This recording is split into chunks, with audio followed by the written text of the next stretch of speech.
संवाद किया। क्या कुछ कहा आप भी सुनिए। नेता हैं जिन्होंने कोरोना के खिलाफ लड़ाई को एक नया आयाम प्रदान किया है। दुनिया के शक्तिशाली राष्ट्र जहां कोरोना के सामने धराशायी हो गए, हमारे प्रधानमंत्री नरेंद्र मोदी देश की 130 करोड़ जनता के साथ मिलकर एक सूत्र में उनको गूंथकर एक अलग दिशा में कोरोना की लड़ाई ले गए। और इसलिए दुनिया के बाकी कई देशों में जहां तबाही मच गई, वहां भारत ऐसा है जिसने संकट पर लगभग नियंत्रण पा लिया। मेरे प्रिय बहनों और भाइयों, बेटे बेटियों, शायद पहली बार ऐसा हुआ है कि मैं इतने दिन भौतिक रूप से आपसे नहीं मिल पाया। आप जानते हैं कि जनता मेरी जिंदगी है, मैं आपके लिए ही जीता हूं। पहले जब भी कभी संकट आया, मैं हमेशा आपके बीच में पहुंचा। परिस्थितियां कैसी भी रही हो, मैंने कभी अपने आप को आपसे दूर नहीं रखा। 23 तारीख की रात से शपथ ग्रहण के बाद 24 से सारे देश में लॉकडाउन घोषित हो गया। जहां बढ़ा संकट, मेरी अंतरात्मा, मेरा मन लगातार बेचैन रहता था कि मैं कैसे आपके पास पहुंचूं। चाहे वो इंदौर हो, उज्जैन हो, जबलपुर हो, खंडवा, खरगोन, धार हो, रतलाम, मंदसौर हो, मुरैना हो, ग्वालियर हो, अलग अलग हिस्सों में जहां जहां इस संकट ने दस्तक दी, मुझे लगा कि मैं दौड़ के आपके पास पहुंच जाऊं,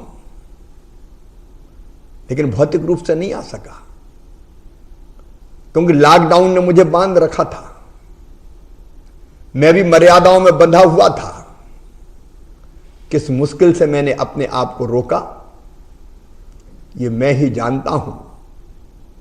पार्टी के निर्देश भी यही थे कि जाना नहीं है। आपके बीच भौतिक रूप से नहीं आ पाया, लेकिन मेरी अंतरात्मा सदैव प्रदेश के संकटग्रस्त भाइयों और बहनों के साथ रही। और यहां से भी मैं सवेरे 5:30 बजे से लेकर रात के 1:30-2 बजे तक लगातार कोरोना को कंट्रोल करने के लगातार प्रयास करता रहा। प्रदेश की 7.5 करोड़ जनता के साथ मिलकर डॉक्टर्स हो, विशेषज्ञों, स्वास्थ्य कर्मियों, प्रशासनिक अधिकारी हो,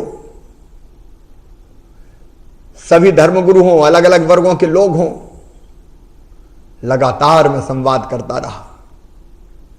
और जो बेहतर व्यवस्थाएं कोरोना को परास्त करने की हो सकती थी, वो बनाने की मैंने कोशिश की। हमने कोशिश की, सबने कोशिश की। सारा समाज, सारा प्रदेश एक हो गया। हम मिलकर लड़े, सामूहिकता के साथ लड़े। कई समाजसेवी संगठन, कई समाजसेवी महानुभाव सेवा के नया इतिहास उन्होंने रचा। हमारे कोरोना योद्धा, उनको मैं प्रणाम करता हूं। आज भारत की तीनों सेनाओं ने उनका अभिनंदन किया है। लगातार अपनी जान जोखिम में डालकर कोरोना के खिलाफ जंग लड़ते रहे, और आज इसी का परिणाम है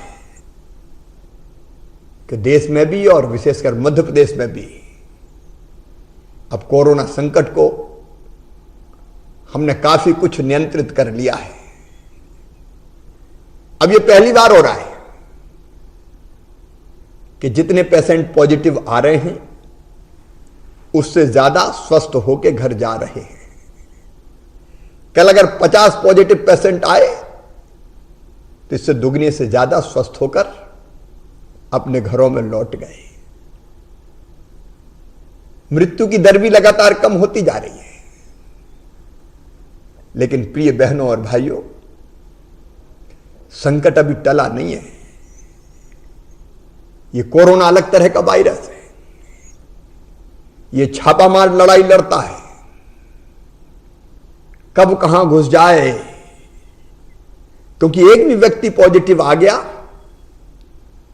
तो उसके कारण कई लोग संक्रमित हो जाते हैं। और इसलिए असावधान रहने की जरूरत नहीं है, सावधान और सजग रहने की आवश्यकता है।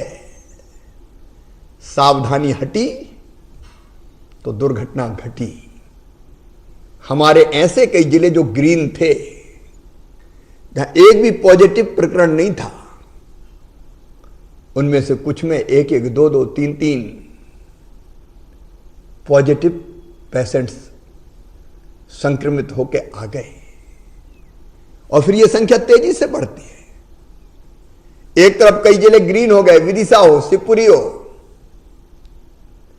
कई ग्रीन होने की राह पे, वहां कुछ नए भी संक्रमित हुए। इसलिए मैं सावधान कर रहा हूं। इस संकट से पूरी तरह से जीतना है तो हमको पूरे अनुशासन का पालन करते हुए, सामूहिकता से, विधि निषेधों का पालन करते हुए इस लड़ाई को लड़ना पड़ेगा। और इसलिए पूरे देश में लॉकडाउन की अवधि बढ़ा दी गई है। माननीय प्रधानमंत्री जी ने समय रहते संकट को पहचाना, आवश्यक उपाय किए, कदम उठाए। और अब सब मुख्यमंत्रियों से बात करके, पूरे देश से चर्चा करके, फिर 17 मई तक इस लॉकडाउन को बढ़ाया है।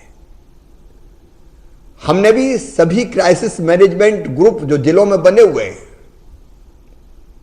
उनमें केवल प्रशासनिक अधिकारी नहीं है, प्रशासनिक अधिकारियों के साथ हमारे सांसद, हमारे विधायक, समाजों के प्रमुख लोग सब सम्मिलित है। सबने एक स्वर से तय किया कि लॉकडाउन को अभी खोलना उपयुक्त नहीं होगा। यह संकट को फिर से निमंत्रण देना होगा। और इसलिए लॉकडाउन की अवधि 17 मई तक बढ़ाई जा रही है। लेकिन इस बार लॉकडाउन अलग ढंग से होगा। इसका स्वरूप परिवर्तित हो जाएगा। जान तो बचाना है, संक्रमण रोकना है, लेकिन जहान की चिंता भी करना है। और इसलिए माननीय प्रधानमंत्री जी ने, गृह मंत्रालय ने, गृह मंत्री जी ने, भारत सरकार ने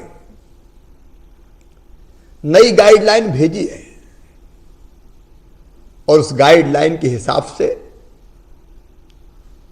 जिलों को 3 भागों में बांटा गया है। हमारे प्रदेश में भी 3 भागों में जिले हमने बांटे हैं। एक,